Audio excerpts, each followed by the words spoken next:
திரு பொன்ராஜ் நம்மோடு இணைகிறார். வணக்கம் திரு பொன்ராஜ்.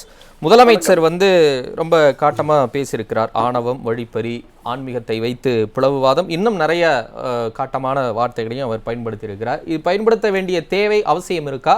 அந்த அளவுக்கான தமிழ்நாடு வஞ்சிக்கப்படக்கூடிய ஒரு நிலை இருக்குதுன்னு பாக்குறீங்களா? கண்டிப்பா ஆணவத்தின்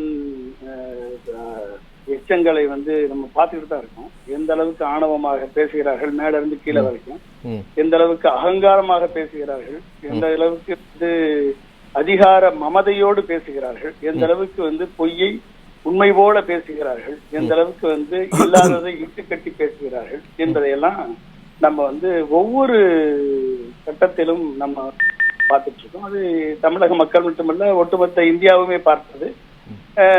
SBI என்ற ஒரு வங்கி 3 மாதம் ஆகும் என்று போய் சொல்லி சுப்ரீம் கோர்ட் நாளைக்கு தூக்கி உள்ள ஓட்டுறன்னு ஒரு மிரட்டின உடனே கொண்டு போய் கொடுத்தது. அப்ப இதெல்லாம் எப்படிப்பட்ட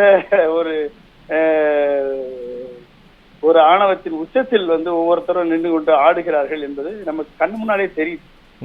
அப்ப இந்த ஆணவத்தின் உச்சத்தில் பிரதமர்ல இருந்து இங்க இருக்க மாநில தலைவர் அண்ணாமலை வரைக்கும் அதுக்கு கீழே இருக்கக்கூடிய எல்லாமே தான் ஆணவத்தின் உச்சத்தில் அவர்கள் பேசக்கூடிய வார்த்தைகள், அவர்கள் செய்யக்கூடிய வியாக்கியனங்கள், அவர்கள் செய்யக்கூடிய வாக்குவாதங்கள், தவறான டேட்டாக்களை உண்மை போல பேசுவது, இப்படி எல்லாம் இதெல்லாம் எத்தனை முறை நீங்கள் எடுத்து காட்டி சுட்டி காட்டிய பிறகும் கூட அவர்கள் திரும்ப திரும்ப சொன்ன பொய்யவே சொல்லி அது உண்மை என்று காட்டுவது அவர்களது வழக்கம்.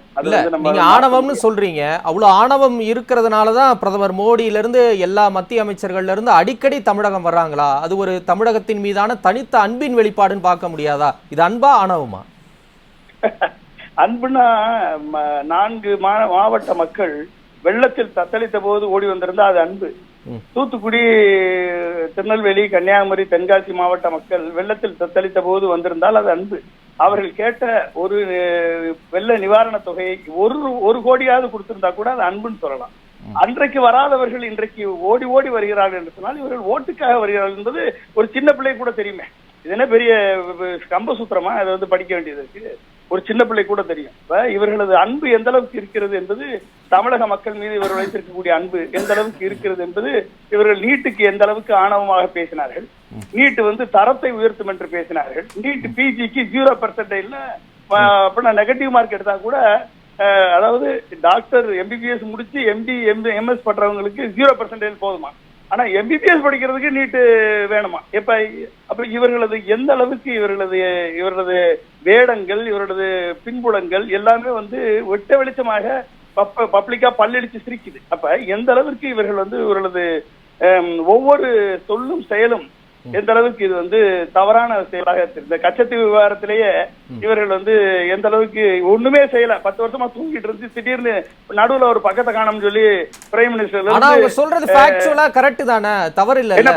காங்கிரஸ் தானே கொடுத்தது, திமுக இருந்தது, எதிர்ப்பு தெரிவிச்சாங்க. ஆனாலும் அந்த காலத்துல அது நடந்ததுன்னு சொல்றாங்கல்ல, அது தவறு இல்ல. இல்ல அது புதுசா, அது யாருக்கும் தெரியாதா கண்டுபிடிச்சிட்டாரு அவர். 10 வருஷம் கழிச்சு புதுசா கண்டுபிடிச்சு இதெல்லாம் மறைச்சு வச்சிருந்தாங்க, இன்னைக்கு காங்கிரஸ் தான் கொடுத்துன்னு சொல்லி கண்டுபிடிச்சிட்டாரு அவரு. ஏன் கண்டுபிடிச்ச தெரிஞ்சவருக்கு வெஸ்ட் பேங்க்ல இருந்து ஒரு 3000 ஏக்கரை வாங்கியிருக்காங்க. அதுக்கு 6ல ஒரு அக்ரிமெண்ட்டை போட்டு ஒரு ரிச் இன் பயோடைவர்சிட்டி உள்ள இடத்த இந்திரா காந்தி வாங்கினாங்கன்னு சொல்ல தெரியாதா? இப்ப 136 ஏக்கர் பரப்பளவு கொண்ட கச்சத்தீவை கொடுத்தாச்சு.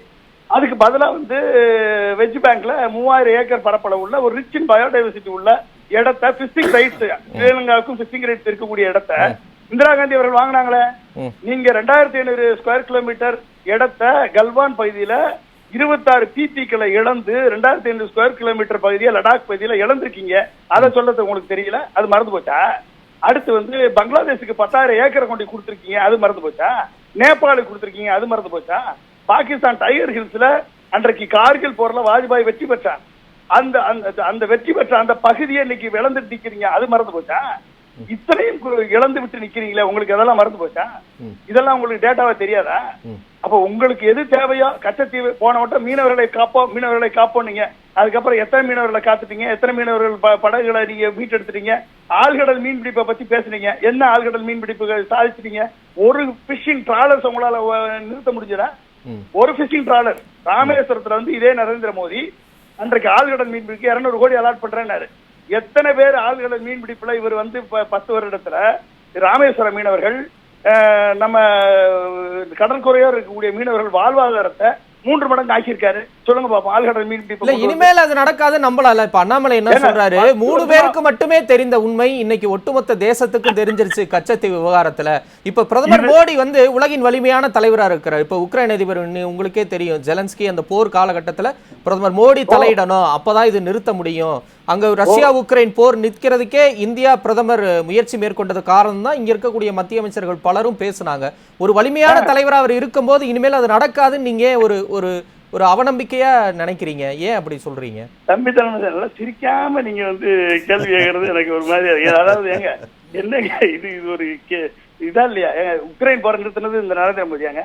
என்னங்க நீங்க இது நின்று போச்சா? உக்ரைன் போர் நின்று போச்சா? ரஷ்யா அதிபர்கிட்ட பேசி உக்ரைன் அதிபர்கிட்ட பேசி நிறுத்திட்டாரு அவரு. இன்னமும் போர் நடக்கலையா? ஏங்க உக்ரைன்ல இருந்து கூட்டு வந்த 20,000 MBBS படிக்கிற மாணவர்கள் இன்னைக்கு தெருவில் தர்றான். இந்தியாவில் இவர்கள் கூட்டு வந்து அத்தனை பேர் தெருவில் தர்றான். இன்னைக்கு அவனுடைய நிலைமை என்ன, வாழ்க்கை தரம் என்ன, என்னாச்சு? அத்தனை பேர் இன்னைக்கு தெருவில் இருக்கான். என்ன பண்ணாங்க? இதுக்கு ஏதாவது நரேந்திர மோடி பண்ணது என்னது? அவங்க உக்ரைன் போற நிறுத்துறதுக்கிட்ட கூட்டு வந்த மாணவர்களுக்கு இந்த நரேந்திர மோடி அரசு செய்தது என்ன? ஏதாவது சொல்ல முடியுமா? வெள்ளையா இருக்கா? ஏதாவது பண்ண முடியுமா? என்னங்க நீங்க வந்து 3 பேருக்கு தெரிஞ்ச உண்மையா? கச்சத்தீவு வந்து இந்திரா காந்தி கொடுத்தது 3 பேருக்கும் தெரியுமா? இவங்க இந்த காலத்துல இருக்காங்களா இல்ல இந்த அரசியல்ல தான் இருக்காங்களா? இல்ல அந்த காலகட்டத்துல என்ன நடந்தது அப்படிங்கறது ஆர்டிஐ மூலமா வெளிக்கொண்டு வந்திருக்கேன்னு அண்ணாமலை சொல்றாரு. எதுக்குங்க ஆர்டிஐ போய் பார்லிமெண்ட்ல லைப்ரரியில போய் ரெக்கார்ட் எடுத்து படிக்க சொல்லுங்க. யார் என்ன பேசினாங்க, என்ன பேசினாரு, திமுக தலைவர்கள் என்ன பேசினாங்க, என்ன வாதாடினாங்கன்னு அன்னைக்கு போய் படிக்க சொல்லுங்க. இன்னைக்கு தான் படிக்க தெரியுமா அவருக்கு? இவருக்கு தெரியாதா? பிரதமருக்கு தெரியாதா? 10 வருஷமா ராஜபக்சே கூப்பிட்டார்ல பதவி பிரமாணத்துக்கு. ஏன் ராஜபக்சே நீ வந்து அந்த கச்சத்தீவை கொடுத்துறியா? நித்யானந்தாவுக்கு கைலாச தீவை வாங்கி கொடுத்தீங்களா? அது மாதிரி எங்களுக்கு ஒரு தீவை வாங்கி கொடுத்துக்கிற வேண்டியதானே, கச்சத்தீவை வாங்கி கொடுத்துட வேண்டியதானே? ஏங்க $84 பில்லியன் கடன்ல இருக்கு. இந்தியா மட்டும் $4 பில்லியன் வந்து அசிஸ்டன்ஸா கொடுத்திருக்கு இலங்கைக்கு. நான் கிட்டத்தட்ட 7 லட்சம் கோடி கடன்ல இருக்கு இந்த இலங்கை. $4 பில்லியன் அசிஸ்டன்ஸ் கொடுத்திருக்கு. IMF 3 பில்லியன் தான் கொடுத்திருக்கு. சைனா வந்து 30,000 கோடி கடன் கொடுத்திருக்கு. இது நம்ம பாரிஸ் கிளப் வந்து 20,000 கோடி கடன் கொடுத்திருக்கு. இந்தியா வந்து 13,000 கோடி கடன் கொடுத்திருக்கு. சரி, இந்த கடனுக்காவது ஈக்குவலண்டா இந்த தீவை எங்களுக்கு கொடுத்துறியான்னு சொல்லி வாங்கி கொடுத்திருந்தாருன்னா பரவாயில்ல. இப்ப கூட நேரம் போட்டு போல. ஏப்ரல் 19ஆம் தேதிக்குள்ள இந்த பிரைம் மினிஸ்டர் அவர்கள் உண்மையிலேயே இந்திய மீனவர்கள் மீது அக்கறை உள்ளவராக இருந்தால், இந்தியாவுடைய தமிழகத்தினுடைய அரசியல் மீது அக்கறை உள்ளவராக இருந்தால், அந்த கைலாசா தீவுக்கு நித்யானந்த வாங்கி கொடுத்தது மாதிரி எங்களுக்கு இந்த கச்சத்தீவை வாங்கி கொடுக்க சொல்லுங்க. நீங்க போறலாம் உங்களால பண்ண முடியாது, எங்களுக்கு தெரியாது. ஏன்னா உங்களால போர் பண்றதுக்கு சைனா பத்தியே பேச முடியாது உங்களால. இதையாவது வாங்கி கொடுங்க. பைலட் ரிலேஷன்ஸாவது நீங்க நிக்கட்டும். தொடர்ந்து பேசலாம். எதுவுமே ஒண்ணுத்துக்கு ஒரு கச்சத்தீவு அதையாவது வாங்கி கொடுக்க சொல்லுங்க. இதை செய்வாரா பிரதமர்? பிளஸ் டூல நல்ல மார்க் எடுத்தவங்களுக்கு நீட் இல்லாம போக முடியாது. எடுத்தவங்களுக்கு பிஜி கொடுப்பாங்களாம். இது என்ன வேடிக்கையா இருக்கு? அதாவது இவர்கள் பண்ணுவதற்கு அத்தனைக்குமே இவர்கள் ரீசனிங் கொடுத்துருவாங்க. ஏன்னா ஏற்கனவே இந்த அரசு செய்ததை எல்லாம் நாங்கள் செய்கிறோம் என்பதற்கு இவர்களுக்கு எதற்கு அரசு, இவர்களுக்கு எதற்கு இது? ஜிஎஸ்டி பண்ணது அவங்க பண்ணது, ஜிஎஸ்டி நீங்க பண்ணீங்க. நீங்க ஏதாவது புதுசா சிந்திச்சு ஏதாவது ஒண்ணு பண்ணிருக்கீங்களா உருப்படியா அந்த நாட்டுக்கு? ஏதாவது ஒண்ணு சொல்லுங்க. நாங்க பண்ணணும். ஏதாவது பண்ண சொல்லுங்க. நாங்க பண்ணணும்னு சொல்லுங்க. ஆத்ம நிர்பர் பண்ணிருக்கோம். ஏதாவது ஒண்ணு ஆத்ம நிர்பர் பாரத்ல பண்ணி எத்தனை எக்ஸ்போர்ட்ட கூட்டி இருக்கீங்க? எக்ஸ்போர்ட் வந்து இன்னைக்கு 60 லட்சம் கோடி. நீங்க நினைச்ச ஒண்ணு பேரை வச்ச ஒண்ணு குழந்தை பிறந்துருமா என்ன? இல்லங்க, சரிதா. நீங்க பேசிட்டே இருந்தீங்கன்னா நீங்க பேச மாட்டீங்க, நானும் பேச மாட்டேன். ஓகே, அதனால வந்து நீங்க பேசும்போது அமைதியா கேட்டுட்டு இருந்தேன், நீங்க அமைதியா கேளுங்க. ஓகே, நானும் தான் அமைதியா கேட்டேன். ஆத்ம நிர்பார் பாரத்னு சொல்லிட்டு என்ன இவர்கள் இந்தியாவிற்கு செய்தது என்ன? எக்ஸ்போர்ட்டுக்கு எவ்வளவு கொண்டு வந்திருக்காங்க? இண்டிஜினைசேஷன் எதுல பண்ணிருக்காங்க? ரஃபேல் ஆத்ம நிர்பார் பாரத்ல வருதா? ரஃபேல் ஏங்க 500 முந்தி போன ஏற்கனவே போட்ட எக்ஸ்பீரியன்ஸ்ல இங்க ஜாயின் வெஞ்சர்ல இங்க வந்து டெக்னாலஜி டிரான்ஸ்ஃபர் இருந்தது.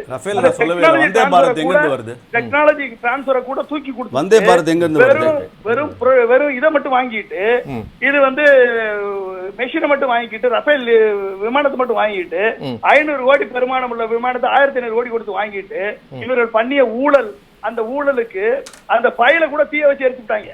அப்ப இந்த அளவிற்கு அவர்கள் வந்து எந்த அளவிற்கு அவர்கள் நடத்தி கொண்டிருக்கிறார்கள் பாருங்க.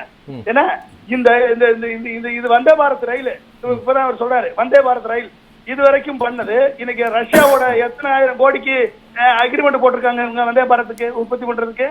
இங்க ஆரம்பிச்சது வந்து நம்ம ஓசிஎஃப்ல, இங்க வந்தே பாரத் ஐசிஎஃப்ல என்ன ஆரம்பிச்சது இங்க. ஆனால் இத வந்து அதிகமாக மேனுபேக்சர் பண்றதுக்கு ரஷ்யா வந்து நிறுவனம் வந்து பண்ண போகுது. இதுதான் வந்து வந்தே பாரத், இதான் வந்து ஆத்ம நிர்பார் பாரதா.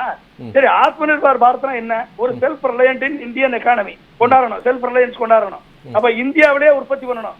பேர் வந்து மேக் இன் இந்தியா, ஆனா எல்லாமே அசம்பிள் இன் இந்தியா. அதனாலதான் பொருளாதாரம் வளரல. எங்கங்க பொருளாதாரத்துக்கு ஆக்டிவேட்? இப்ப நீங்க வேற ஒண்ணும் இல்ல, ஒவ்வொரு சுதந்திர தின உரையிலையும் 100 லட்சம் கோடி 110 லட்சம் கோடி 100 லட்சம் கோடி அலாட் பண்றேன்னு சொல்லிட்டு கிட்டத்தட்ட 300 லட்சம் கோடி அலாட் பண்றேன்னு சொல்லி இதே பிரதமர் சொன்னாரு உரையில. இது வரைக்கும் 10 ஆண்டுகள்ல இவர்கள் இன்ஃப்ராஸ்ட்ரக்சருக்கு செலவழித்த தொகை 20 லட்சம் கோடி தான். முத்ரா லோனுக்கு கொடுத்த தொகை 23 லட்சம் கோடி. நீங்க சொல்லுங்க, அவருடைய முத்ரா லோனுடைய அவுட்கம் எவ்வளவு? 8 கோடி பேருக்கு வேலை கொடுத்தாங்களா? ஒரு ஆளுக்கு 2 பேர் சொன்னாங்க. அப்ப 8 16 கோடி பேருக்கு வேலை வாய்ப்பு கொடுத்துருக்கணும். எங்க வெள்ளை அறிக்கை, வேற இந்த ஒயிட் ரிப்போர்ட். சரி, அப்படியே இந்த தலைப்புக்கு வந்துருவோம். ஒண்ணு இல்ல, அப்படியே தமிழ்நாட்டுக்கு வந்துருவோம். இந்த குற்றச்சாட்டு எல்லாம் வைக்கும் போது இன்னும் பிரதமர் கிட்ட இருந்து பதில் வரல. 9ஆம் தேதி வரும்னு நினைக்கிறோம்.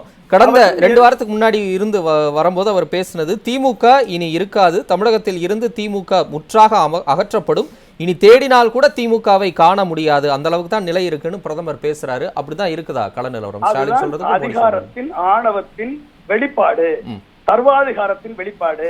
ஒரு ஜனநாயக நாட்டுல ஒரு எதிர்கட்சியே இருக்கக்கூடாது. ஒரு காங்கிரஸ் முக்தி பாரத்னாரு.